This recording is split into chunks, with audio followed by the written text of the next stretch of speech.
All right, we're ready. Well, welcome to Richardson Plano Networkers. Today is May 28th. Stay connected and thrive. And today we feature Leisa Hart.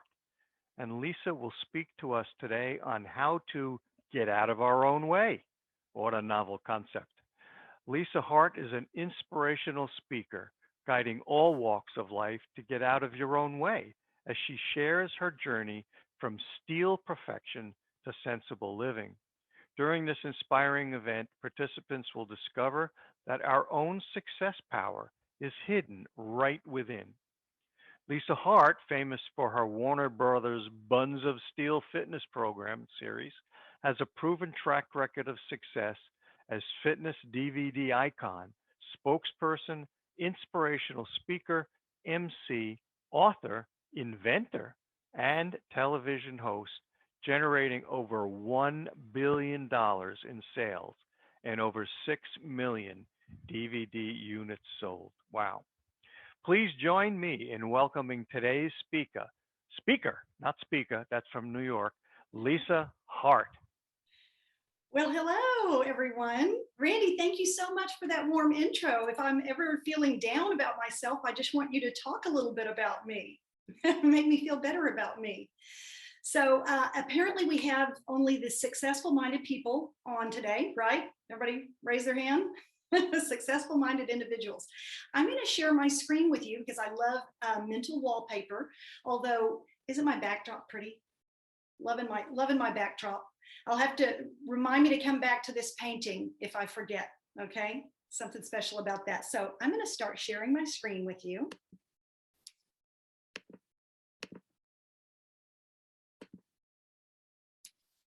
Except for we don't want to see my emails. Look at that.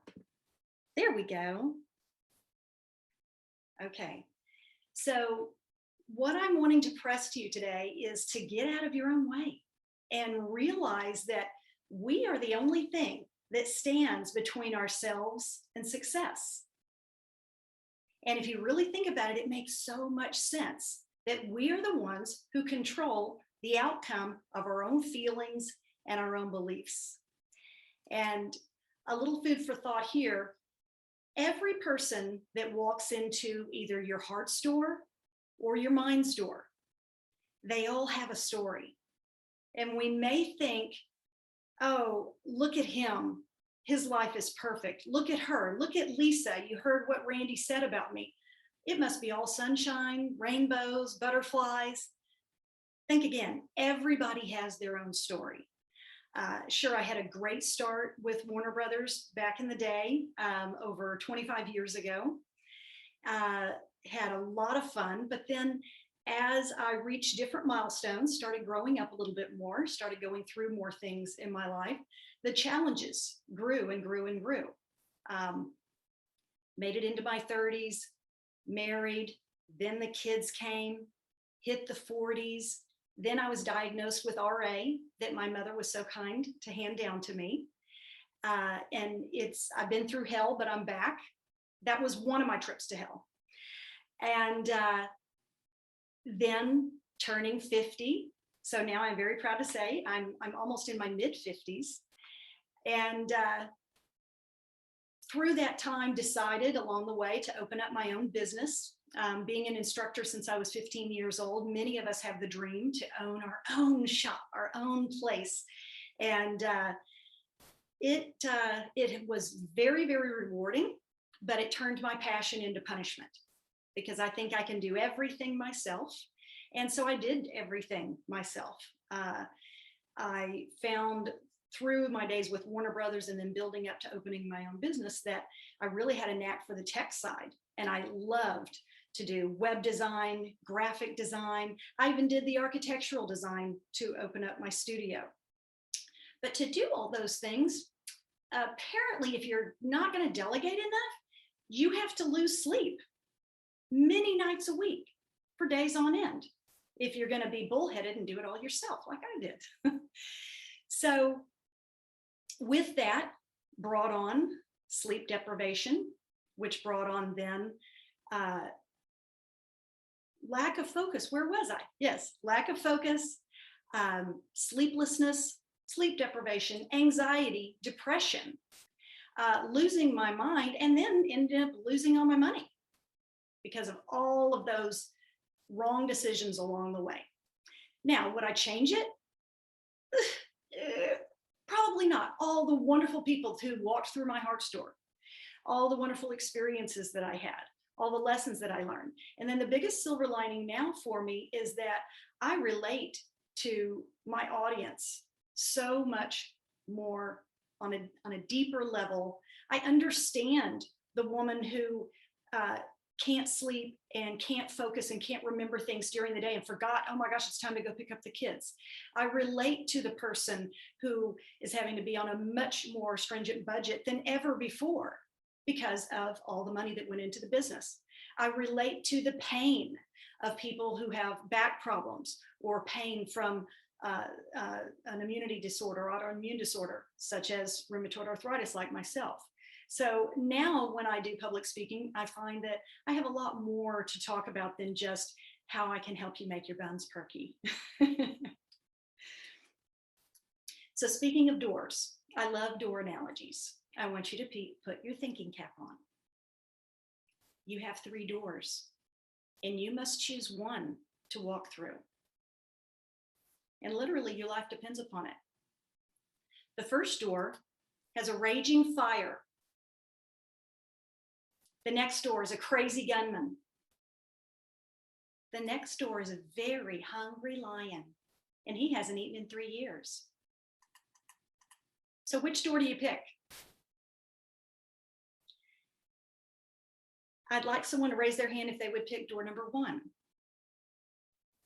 Okay. And let me get to where I can see your name. Was that Mark? Yep. Okay. Anybody for door number 2? Nobody's going to go to the gunman?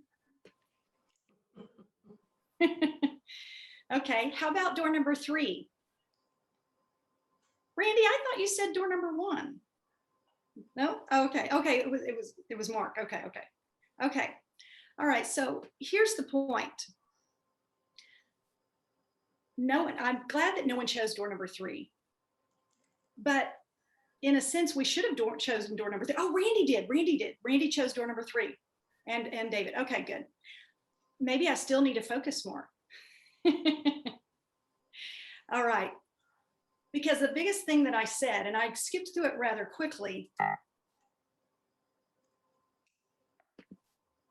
raging fire, gunman, lion who hasn't eaten in 3 years. So I kind of tricked you. That lion would be dead if he had not eaten in 3 years. So when I first heard this analogy, I thought the gunman, because I was like, maybe I could talk him out of it. Maybe I could just use my charm. Another friend of mine said the raging fire, like, we're all taught the stop, drop, and roll. Maybe we could get through that. But if we use our common sense and we just listen to what's being said, is that lion has not eaten in 3 years. So we can tackle that. But how often have we walked through doors that we know might have negative outcomes? We might just open the door to anger and say, yeah, how about we take a drive together? Let's be angry together. How about revenge? It's fun. Let's take it out on somebody. And then there's pity, where we could just have a party together. So we all have at times, maybe more than we even want to admit, opened those doors very, very willingly to things that we know have negative outcomes for us. And then we start the blame game because it was his fault. It was her fault. It was their fault. It definitely was not me. And in blame, there is shame. Again, in blame, there is shame. When we're pointing that finger, I'm sure we've all heard that. When you're pointing that finger, there's 3 of them pointing back at you. There's much more cause for everything that's pointing back at you. And with that, we have the right and we have the makeup to make our own decisions and not blame it on what has happened in our lives. Sure, I was diagnosed with rheumatoid arthritis, but I can choose how I deal with that. And on that note, we can't change the cards that we're dealt, but we can just so much so change how we play the hand. Just like I said, with me, with my rheumatoid arthritis, I could just take every drug in the world and eat all the bad foods and just have my own pity party, but that's not the way that I'm going to deal with it. And I am tackling it very, very nicely. And my swelling has gone down dramatically. I have much more energy, and I'm dealing with it on my own terms. Something I really want you to think about is you are the company that you keep. So what are you surrounding yourself with the most? Do you have that TV playing nonstop? Are you beginning and ending your day with things that the media is wanting you to believe? Are you checking in on the internet, on email, right when you wake up and right before you go to sleep? What is on your nightstand? Is it the phone? Is it your laptop? Is it a good book, or is it a really good book? What is on your nightstand? And what are you letting absorb into every fiber of your soul? Chances are it's a little bit too much of what we're seeing right there on the screen right now. Does anybody know someone like this? It might be a male, it might be female that this horrible image brings to mind. Maybe it's you sometimes, maybe it's me sometimes, but that's really not me. She looks like she could be my sister. Not only what are you surrounding yourself with, but who are you surrounding yourself with? Sometimes we don't have the choice of the company we keep, but there are some that we do have that choice. Is there a so-called friend that just drains you of your energy? And you can feel it when you're around those type of people. It's practically like your fur stands up. You just feel a little uneasy. Distance yourself from things and people whenever possible that cause your radar to go up. I tell my kids, there's several little lessons that I have for them. I have 3 kids. My oldest is 20, Abraham, and then my middle one, Sam, is 18. He just graduated. And then my youngest, May, is 15. And so I tell them that when you are making a decision, if you are concerned of what mom or dad or God would think if they saw you doing it, then it's the wrong thing. And likewise, if you're hanging around people that you just don't feel right about, move on, because those are the ones that are going to bring you down and hold you back from being as successful in every area of your life that you can be. So we need to get rid of her. And on a much brighter note, 18th century philosopher John Burroughs. Absolutely love him. If you haven't looked at any of his quotes, jot that name down.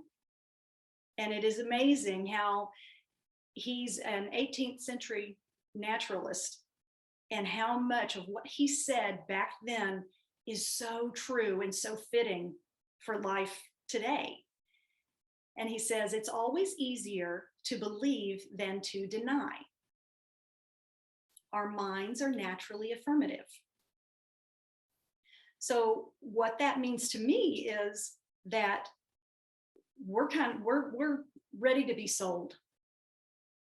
We'll take things in. Sure, I'll go along with that. Sure, that Google says it, the media says it.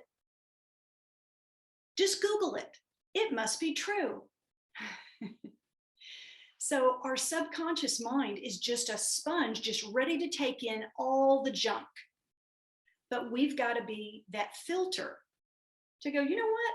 Maybe I don't want to believe what I just heard on the news, what I just read on the internet, what I just heard from that very negative coworker, or so forth.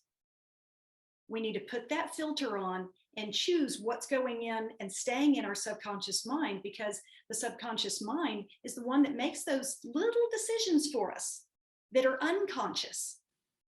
And the subconscious mind isn't really thinking about right or wrong. It just puts us into overdrive.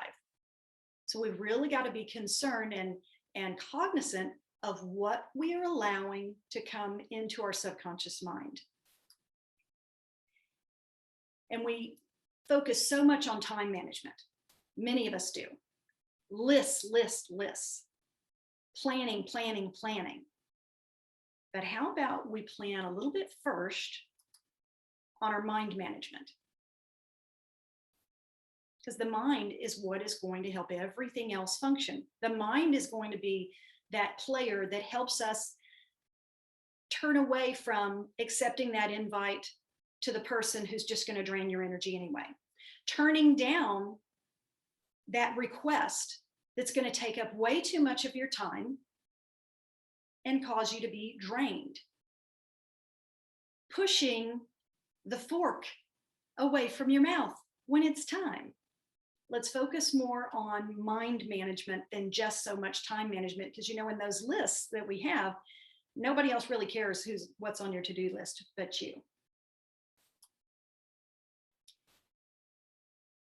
And on that mind management, all the things that we're letting broadcast into our mind. I really urge, when I have worked with clients and I'm always finding time to lifestyle coach, so to speak, with friends and family.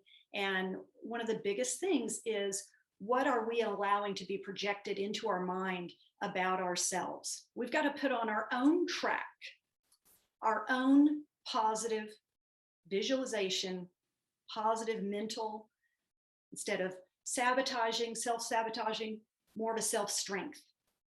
What are we going to project into our own mind to influence our subconscious to where then we're just on autopilot, thinking very positively about ourselves? So this chick is not thinking very positively about herself. She's looking in the mirror and I think she's beautiful. I'm thinking, wow, what a wonderful complexion, but she's seeing something that I don't. She is not liking whatever it is that I can't come up with that must be wrong with her. What are you thinking when you look in the mirror? What are you telling yourself on a daily basis? Are you saying, oh gosh, my nose is huge. Oh, I've lost all my hair. Oh, I've gained weight. Or if it's not from a physical attribute, is it something like, I can't seem to get it together. I'm always late. I never remember names. So if you tell yourself that, let it be done. If you tell yourself every day, I am always late, I cannot get it together, I can't have good relationships, I can't make a sale to save my life. We are the ones who get in the way of our own success by the little tapes that we play in our head over and over and over.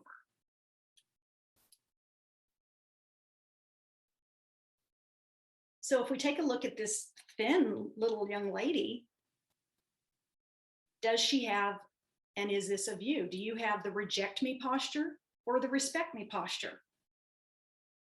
And just by her having the respect me posture, of course, one, that commands more respect.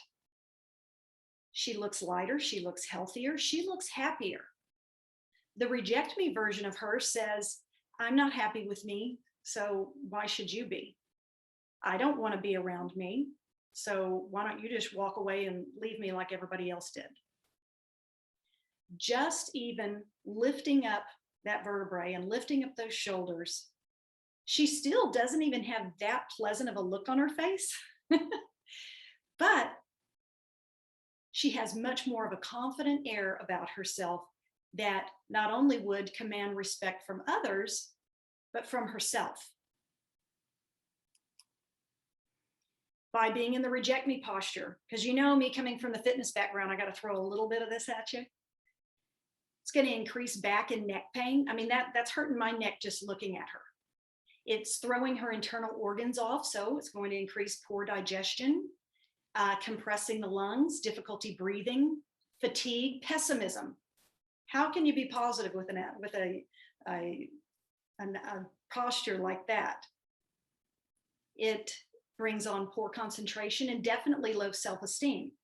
So if we get into that respect me posture and just call it that, as you're walking into a meeting, I see David he just put his shoulders back a little bit further. You're going to increase your energy right away, improve your circulation, improve your memory, your optimism, automatically lowering your stress levels just by that optimism and increasing your self-esteem. And continuing on with our spine, your spine, I like to think of it as your own Wi-Fi, because when we looked at that reject me posture where she was compressing everything and wreaking havoc on our internal organs and other things, this is kind of like how we should view our spine. If we have things in the way, our Wi-Fi signal isn't as good. It isn't as strong. So by straightening up the vertebrae, sitting up taller, whether we're seated or we're walking around or we're driving our car, we're enabling the body to send out clearer signals to all the parts of our body, to all of our internal organs, to our lungs, our heart, our liver, to our brain, everything. It helps with every aspect of our health, from every internal organ, from head to toe. And then, has anyone ever heard of the dopamine, oxytocin, serotonin, and endorphins? These are naturally occurring in your body, and we can do things to increase them. And if we have poor posture, some of these things aren't going to be flowing through us as easily. Our dopamine comes to us. It's a good and bad habit former. So I kind of tie this in with the subconscious mind. And so we can create more dopamine, and you might relate this to dope. So it's our natural feel good. And we can increase the dopamine in our body and in our lives by, of course, having better night's sleep, and then even just socializing, having, and doesn't mean, going out and having cocktails all the time, just having a good cup of tea or coffee with friends, and definitely getting sunshine is going to help increase our dopamine. And then there's oxytocin. This one I absolutely love. It's the warm fuzzy. It's the hugging drug. And there are ways that we can increase this, even just by as simple as a hug, increasing that oxytocin. We can also increase it by team efforts in the workplace, working together as a team. And if you've experienced this before, you know what I'm talking about, where there just seems to be a little bit of a nice, good feel vibe in the air, almost like you could touch it, because everyone's working together and creating some of that oxytocin. You can also get oxytocin by simply giving a gift. And this will not only raise the oxytocin level in your brain, but it also will raise it in the person that's receiving the gift, bringing on a greater amount of health. And then we have serotonin. And this is known as the leadership hormone. Actually, by increasing some of those other hormones in our body, serotonin will naturally increase. And this is known to be a very good leadership trait. So when we can get it naturally occurring in our body from even like protein, turkey, and serotonin does also help us to sleep. But that's when we've had too much at Thanksgiving, too much turkey dinner. Now you can get serotonin in a supplement form as well, and it's L-Tryptophan. And if you are having trouble sleeping, L-Tryptophan is all natural, and it is a wonderful tool to help you get a good night's sleep. And so that's where it kind of ties in with that turkey dinner. And then our natural endorphins. And definitely most of you have heard of endorphins as being that feel-good hormone. And we get that increased even just by laughter. That's why it's also so good to hang out with friends. And we definitely get the feel-good hormone from working out. And working out doesn't have to mean going to the gym and doing some sort of strenuous exercise or what have you, but just moving. Like, we are working professionals here, and many of us, well, I know Dave does as well, standing desk, which is a fantastic idea to rotate between a standing desk and a sitting desk. And then periodically, at least every hour, getting up and moving around. If you're in a building and you need to go down to a lower level, definitely, I'm going to tell you to take the stairs if you can. If the stairs aren't conducive for you, something else, moving around, increasing those endorphins, just a cat stretch, or standing up like you've just gotten out of bed, giving yourself a nice big stretch, just gives yourself a little bit of that endorphin rush. And many of us have had dreams. We have dreams, we have visions. Some of them are bigger than others, but they're ours. But how often do those dreams just kind of remain dreams? Some of them should, some of them ought not come out. But what are you doing to make your dreams become a reality? Are you allowing negativity to stand in your way? Are you allowing the thoughts that are running through your head to stand in your way? Are you allowing others to tell you you're not good enough? What is it that's standing in your way? Oftentimes, we just need to dive in. We just need to dive in. What's it going to take for you to say, you know what, I do want to start that new job? Or so what if I'm in my 50s and I didn't get my master's? Maybe I want to do that. Why not?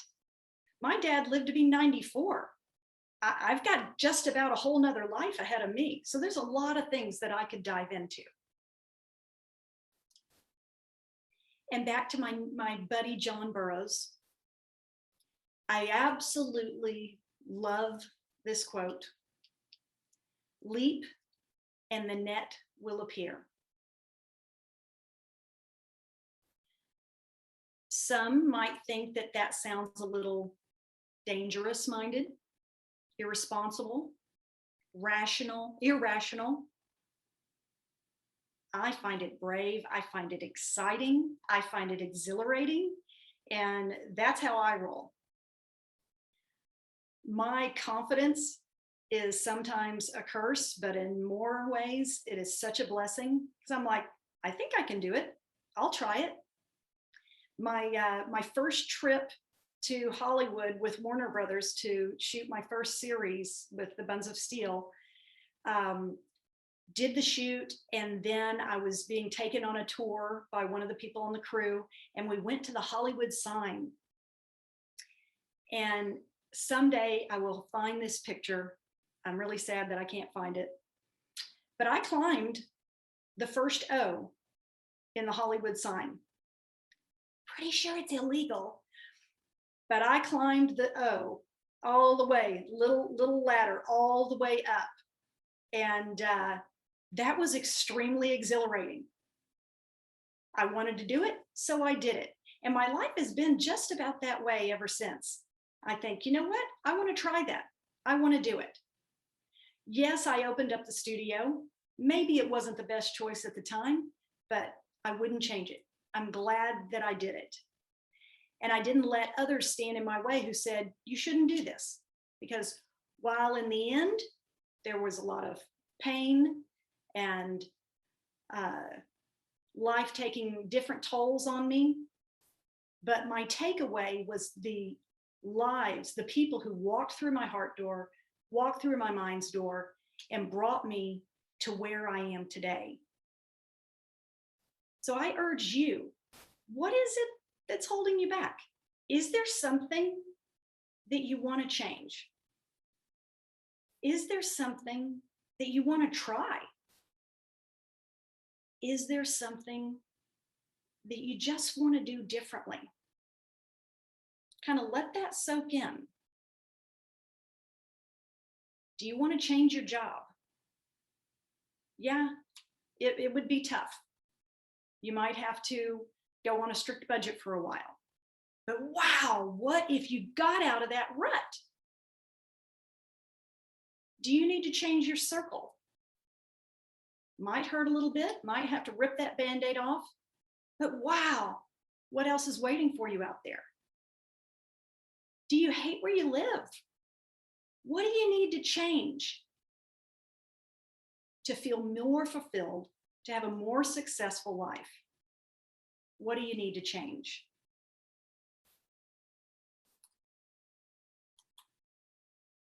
And with that, I want to just encourage everyone to really dig deep into what makes you tick, what are you allowing into your circle, and what you need to change to move forward and to get out of your own way. Thank you.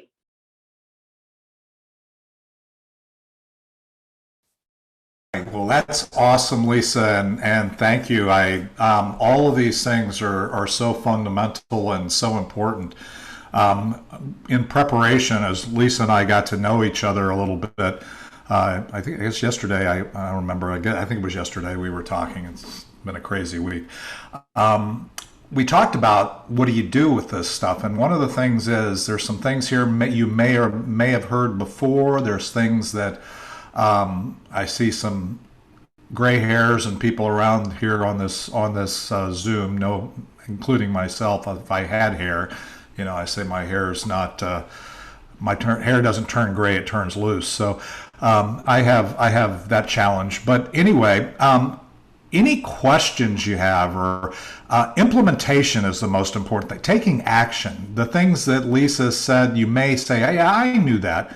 I know people like Mako and Randy, and we submit ourselves to training on an ongoing basis. But really, the question is, I think that Lisa is leaving us with here that we ought to really consider is where do we need to jump so the net will appear.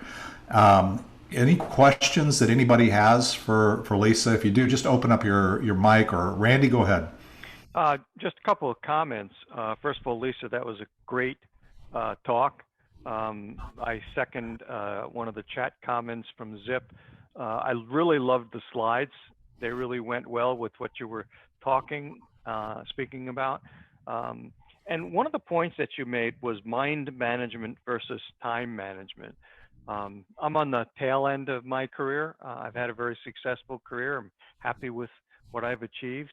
And I think that we've, as a society, there are more books about time management than there are about mind management.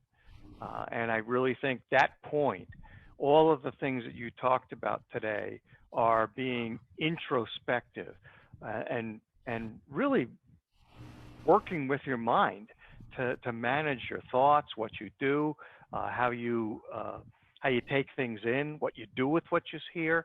And I just want to second that we should all spend more time on our mind than necessarily worrying about our time. Just a comment. Yeah, well, and I saw that you were taking notes during that time specifically. So I saw that was hitting home with you. And we do spend just so much time looking outward of who's hurting me or who can help me. It's me. Mark, did you have something? Go ahead. I drink less caffeine. I've been pretty health conscious, off and on. I still my brain slams open after 4 hours of sleep. I don't know what the deal is. I'm not having really racing thoughts. That is a thing sometimes, but I'm really going to look into what you were talking about, or maybe off topic of this.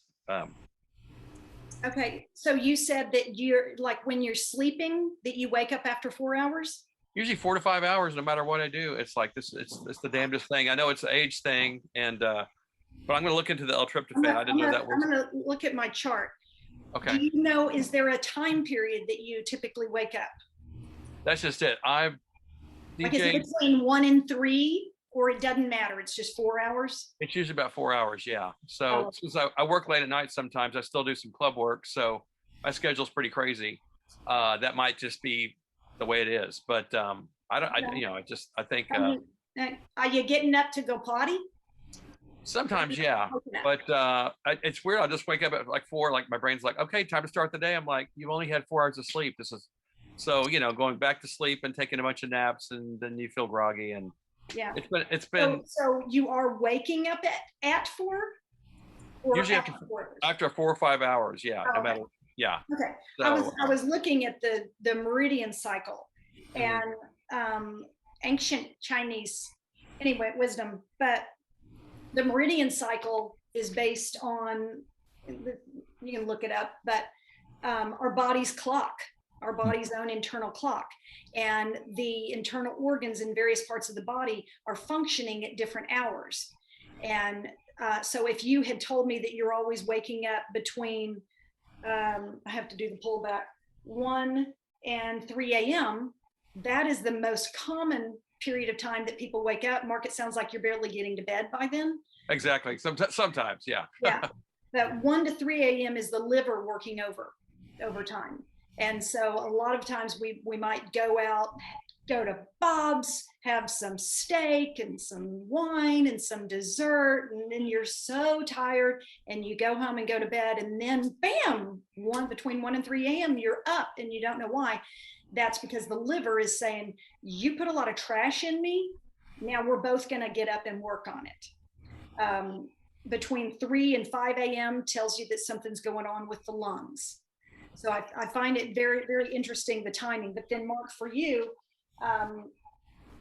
sometimes we can't all the time or completely change our schedule because, hey, we've got this gig or a business that requires us to stay up late. But if you could try more nights than not to get to bed before 11 p.m. Because if you go to bed after 11 and then you wake up before 9 a.m., which who sleeps after 9, going to bed before 11, then it's as if the body hasn't gotten sleep, because the fight or flight, the triple warmer meridian, is working overtime. And so your body, and then when we sleep, that's when we need to heal. And so as often as possible, in bed before 11 p.m. And then it doesn't matter if you wake up at 5 or 6, but going to bed before that cycle. Okay. Great. Great presentation. Thanks. Sorry, we're sort of light today, but we're really absorbing what you're saying. And this will get a lot of play. Actually, I'm excited about this talk. My oldest daughter and youngest daughter both are in. They have Pure Bar franchise that two of them that they're launching, and so I want them to hear your mindset coming from where you are. I wish I would have insisted on them being here more. Any other questions, thoughts, comments from the audience? Just open up your mic and I'll call on you if you have any. I'm not seeing any mics open. I will tell you, Lisa, I always love the EDSO or the endorphin, dopamine. There's a couple of connecting the dots there that you point out, which it always reminds me, is when you were talking about posture, and you talk about who you surround yourself with, and you talk about the various byproducts of that.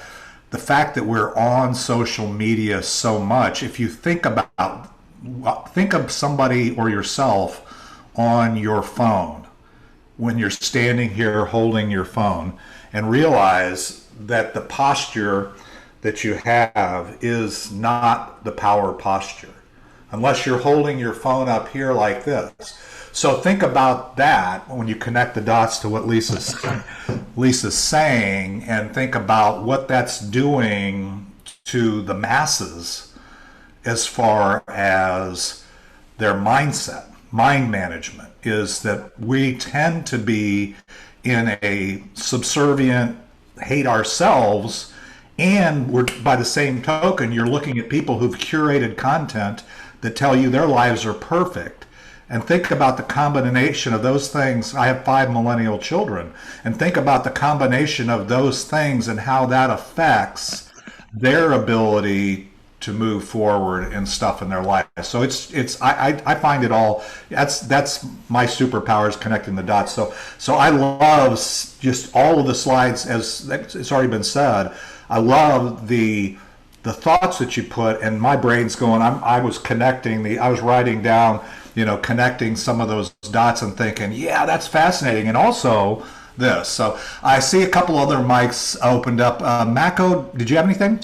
Yeah, I just wanted to comment too that how hindsight's 2020, and I kind of went as I was listening to what Leisa had to say, and a lot of her statements were things that just reaffirmed in my mind what I've been thinking about, and I wish I would have had this kind of a talk when I was younger and invincible at the time. I think I would have spent more time leaping and creating that net, as opposed to thinking back and wishing I should have did this back when I was in my 30s, 40s and stuff. But again, what you had to say today reaffirms a lot with what's going on in my mind today. And I can honestly say I'm doing a lot more leaping as I've gotten older, as opposed to when I was back young and invincible back then.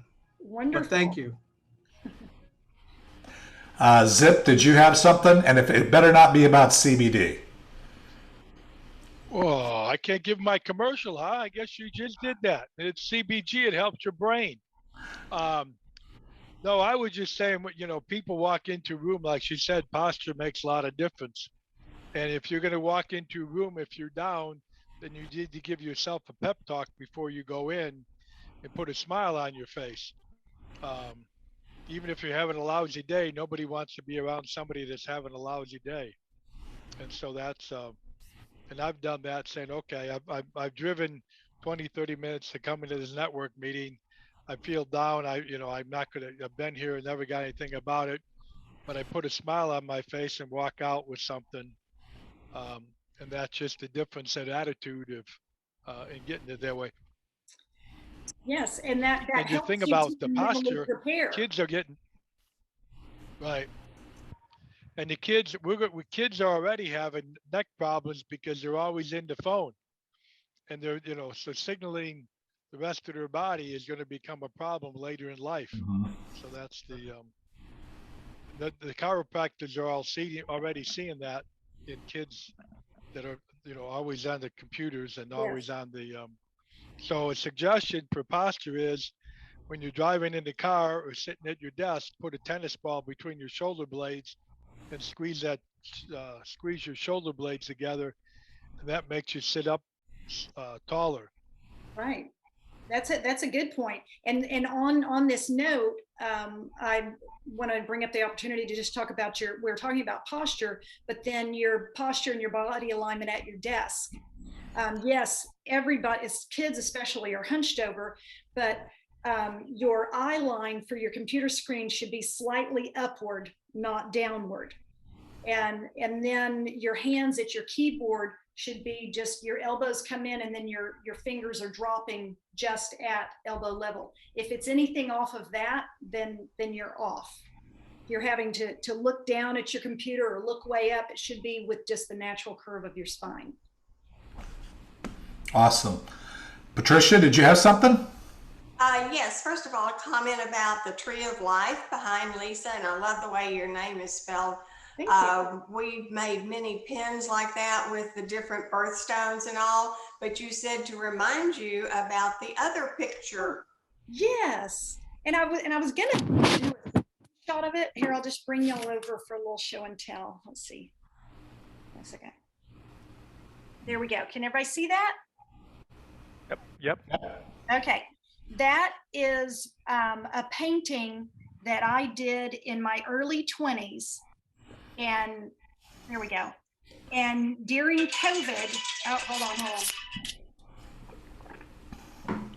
So sorry.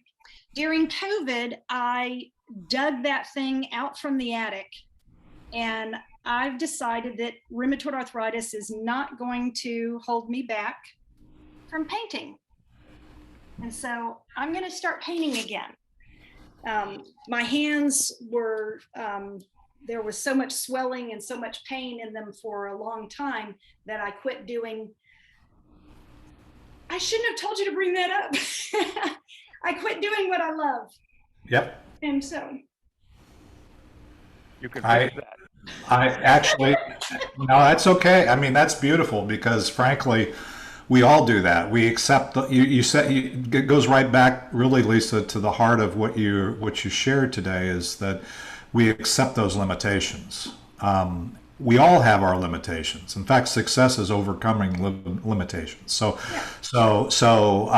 yeah, it's easy. I mean, I was the same. I started playing golf again since I quit playing in 2017 because of similar, it was osteoarthritis and some other things and a similar type of thing. And now I'm playing again and I'm not very good at it, but at least, I mean, there's a passion there and there's an opportunity to express and do things. And I love playing the golf courses of the world. And so I'm going to get back to that. So I totally get the emotion behind walking away from something that really you care about. And I have a question on your RA.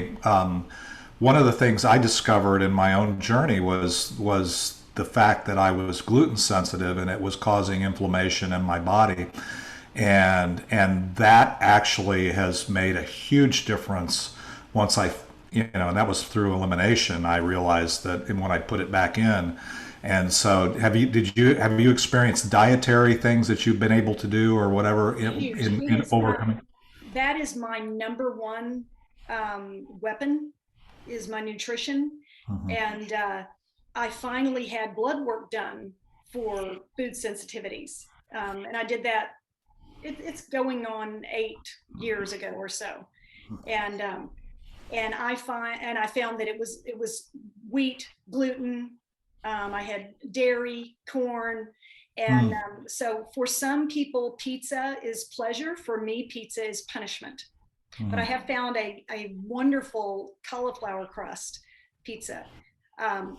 And so if I eat lean and clean, which is how I eat 90% of the time, I can keep the swelling and the inflammation down. If I eat so lean and clean that if I introduce something, the swelling within minutes, I feel the pain. So it's like, I know. So nutrition is so vital. And there are so many people that are living with certain conditions that could be alleviated or almost eliminated from nutrition.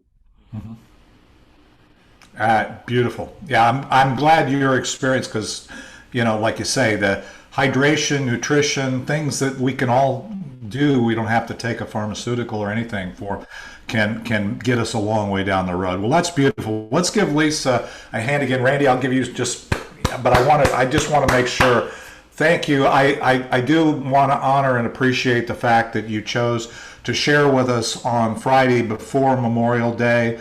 And you know what? I always believe that God puts the people in the audience that are supposed to be there. And frankly, you've made an impact. I can say this, and I can tell, I can see the faces on the screen.